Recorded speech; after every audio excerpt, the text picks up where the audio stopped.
Air Malta's A320neo coming in from Malta. You all know the name of the Malta airport? Not the latter.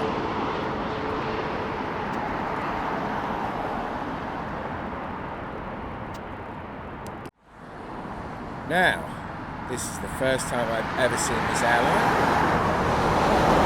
It's from Tashkent. It's been in the air for 8.5 hours.